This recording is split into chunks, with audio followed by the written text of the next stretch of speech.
C'est une toute petite prothèse, mais elle peut réellement changer la vie des gens qui souffrent d'arythmie cardiaque. C'est une équipe de l'Institut universitaire de cardiologie et de pneumologie de Québec qui vient de l'implanter avec succès. C'est une première d'ailleurs en Amérique du Nord. Guylaine Bussière.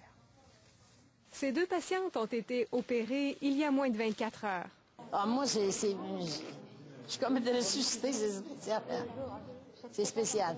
Beaucoup mieux depuis ce temps-là. Je suis moins essoufflée. Un matin, je ne suis pas essoufflée, pantoute. Ce sont ces médecins qui ont réalisé les interventions. C'est cette petite prothèse qui a été implantée dans le cœur des patientes. Nous rentrons un cathéter par la veine fémorale. Et à partir du cathéter, on déploie la prothèse pour bloquer l'auricule gauche, là où le sang peut s'accumuler, coaguler et entraîner une embolie et un accident cérébrovasculaire chez les patients qui font de l'arythmie. Est-ce qu'il faut le fermer à tout le monde? Non, parce que c'est une procédure invasive. Ici, on avait bien expliqué aux gens qu'il y a un risque. On fait une piqûre, ça reste une aiguille qu'on passe entre deux parois au niveau du cœur. Tu as des risques de perforation.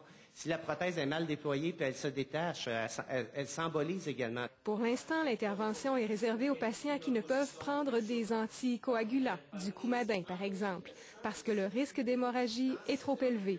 Chaque année, on réalisera ici une dizaine d'interventions du genre auprès de ce type de patients. Mais on pense étendre cette pratique. Par la suite, il va y avoir une grande étude en Amérique du Nord pour les patients qui n'ont pas de contre-indications pour les coumadins, mais qui, on pense qu'après la fermeture de cet auricule gauche, on pourrait éviter les coumadins.